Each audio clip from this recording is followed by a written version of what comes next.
Now, again, my buddy Will Height, who is much more knowledgeable than I am, he tells me that I spend too much time pinning. He puts his on metal and he still gets the same amount. So if you want to use metal, go for it. I pleat the tail. That pushes a little bit of fur up here. This is the window that they're going to look at, right here. There you go. That's the window. See where you can see the fur? That's where the fur buyer is going to look. If I was going to sell that little pup, I would have that window all combed out nice and fluffy and like it was as prime as could be. Last couple things I do, cut the bottom jaw off, cut the feet, put the wedge in. What's the wedge for? Air circulation. Air circulation, and so you can get the dang thing off the board at a later date. Okay? You will forget to put these on, and here's what I do. Take them outside when it's really cold, leave them there for half an hour. Bring them inside where it's nice, 60, 70 degrees. Take the board and go smack on the ground. The base of the board like this, really hard on the ground. Get your finger inside the nose and it'll pull off. Okay? And even like otters, they're famous for shrinking up. Okay? Coyotes are famous for shrinking up. Even if you put a wedge in. And on coyotes, a lot of times I put a front wedge and a back wedge. Can you do that? Yeah. Basically, this is it. Here's my mistake. There was a scar there and I carved it off when I was fleshing. Okay? That took this from a, from a 3X down to a 2X. That's what they'll do, is they'll grade it down in the size. Okay? Now, what I do is my door stays down, or that door over there, or I have a rack, and I pull my wedges all the way out so that the base of the wedge is even. Oh, and I forgot to cut that off. You gotta make a window. Okay? There's your window. I put the wedge so it's just at the top of the window, and then I lean this against the wall.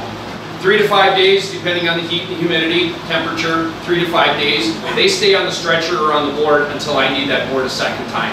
I don't feel the need to take them off because they get kind of goofy, but the outside starts to wrap and curl, and the fur buyer doesn't get upset about it, but I do. I think it looks weird. I'm going to just take my thumb, I'm going to go right in here where the meat is in the hide, and I just slide my thumb in there. I take my other thumb and bring it right around underneath the hide. Work your thumb or your finger through there. You take your knife, come back in there, and what I want to do is I want to get just a little tab of that skin, like that, on that hide.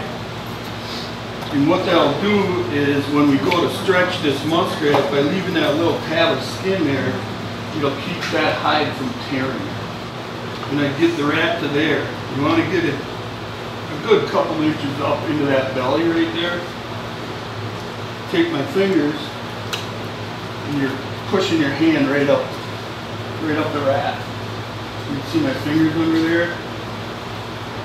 Roll it. And I go like that, and I throw this rat down to the next guy. That's a little trick of the trade, guys. Makes your rats look really nice when they're all put up. Cool. And I mean, they won't dock you, but see how uneven that looks? And when it dries, it'll look kind of shabby. So by just clipping all them legs off, they're nice looking finish when it's done. See, Jim has always used really nice equipment. You go to the antique store and you buy old-fashioned butter knives. They're rounded on you. You buy two and then you steal a handle off another one. You can just put it on with a little bowl. And when you scrape a rat, all you do is you come up here and you take that heavy meat there. You got a big chunk of meat here, but you don't want to lose all that. That's called the saddle. You come down here where the back leg was, and there's usually a little ball of fat and meat there. Turn them.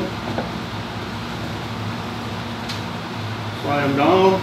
Same thing. Turn them again. Look at it. It's like, well, got a little bit here by the anus and that. Don't worry too much around the genitals. You'll tear it off if you do. Right. That's all there is to scraping off. Once you get it started, it kind of goes easy. Remember Steve said a Phillips screwdriver works just as good as one of those irons that I poked through with a pull? This is a screwdriver that I just ground down to a kind of a point. And again, what you're going to want to do is work that in behind the tail. Just grab something. Get some gloves on and grab something. Don't be shy. You can't do anything wrong. You can't hurt them. King side holes, I mean, they're so close together like that. When you, and the same thing with weasel, when you start skinning them out and stuff, and all of a sudden you get them, it's like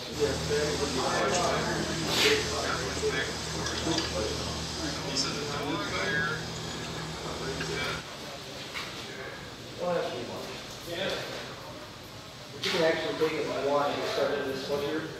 Just go right straight up with this one. It'll be okay for a minute. I'm going to go grab that other wrap off for everybody. Put it on the